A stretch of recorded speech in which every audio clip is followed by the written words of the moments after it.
So I was chatting with one of my female friends about relationships, and we started talking about men who cheat in relationships. And before I even start, I just want to say up front that I 100% do not respect men who cheat in relationships. And I'm not talking about just like cheating in a video game or a card game. I'm specifically talking about romantic relationships with somebody that they're either dating, courting, they're engaged to, or they're married to. I do not respect men that cheat. I can't.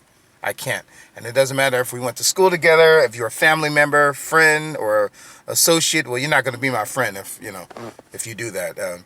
But I just don't respect men that do that. You have to have some level of integrity and character.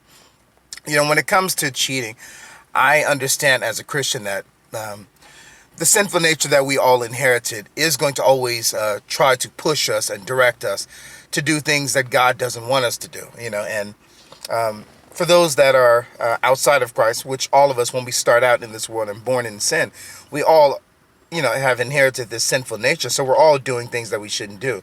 Some people, of course, more than others. But some people do multiple things that are negative. Some people do a little bit compared to others. But we're all, falling short of God's standard, which is, He actually requires moral perfection.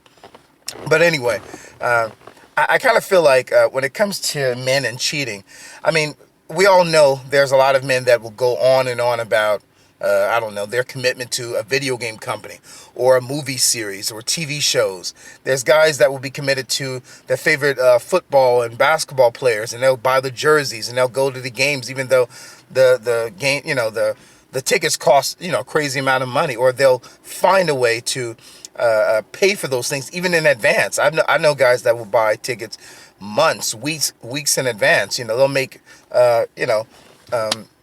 plans for, I don't know, months in advance just to fly out somewhere and go to a game and see their favorite teams. And so I guess what I'm trying to say is that when a man wants to commit to something or someone, he can. He is perfectly capable of doing that. It's the same thing with like a man who loves his children. A man's not going to allow his children to starve. He will go and do whatever it is he has to do to make sure that they eat. Some guys will go and find, a job that, even if it's not the best job, they will work there so they can feed their children, because they are committed to locking onto that mechanism we have inside and is determined to feed their children. Some guys will, they'll even, go and beg people for money or food so they can feed their children or their families. So what I'm saying is we're all capable, all of us men, every single one of us, we're capable of possessing what it is necessary to not cheat, and it really just takes actually loving the person, like actually genuinely loving them. And you don't have to be some perfect person to know how to love, to display love. And I'm not saying that being a Christian is the perfect position to be in, because I know people outside of Christ that love their wives and they display this very consistent nature of never cheating ever, because that's just not their weakness. Their weakness is in other areas, but they never cheated, and they're not even Christians. They don't even have the Spirit of God within them, but there's just something about adoring and being grateful for the wife that they have. But even when it comes to dating relationships, there are some guys that will continuously pursue a woman, and eventually the woman says, "You know what? Yeah, I'm going to give you a chance. I'll give you the opportunity to show me what you have. Why are you so eager to be with me? I'll give you the opportunity." And there's some guys that after they get that opportunity, they will ruin the opportunity that they were given. Even when the woman was skeptical, even when she was kind of questioning, well, maybe I don't want to open my heart this time. And it's really hard when guys particularly know what a woman has gone through, and they will still deliberately put a woman through hell. Basically, they'll put them through hell.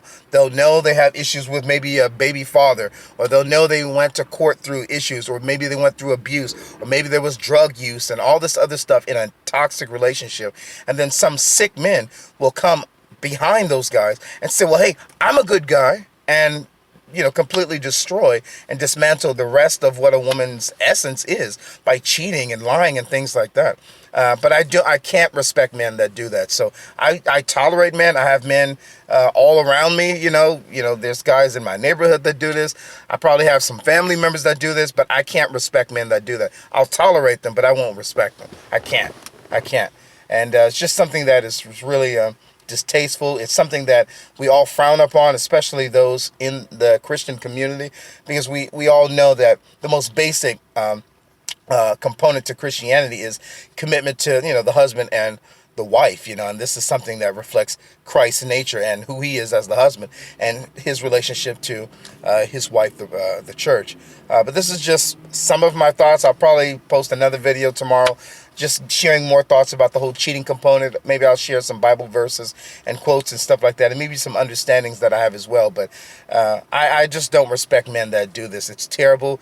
It's tragic that there are men that have normalized this sort of behavior, and they really just collect women as if they're like some, I don't know, Pokemon cards, and they just collect them, and they don't really take any of them seriously, and they don't understand that this is a woman made in the image of God who deserves honor and respect and has the desires of being with somebody that's consistent. And I know every woman is not perfect, but no man is either. We have to start somewhere, and the worst thing you want to do is put out that negative energy and be some type of scoundrel and some snake slithering about, behaving as if you have genuine intentions when you don't, because you hurt not only yourself by normalizing this sort of situation, but you hurt women, you hurt them, and then it's hard for them to start loving again.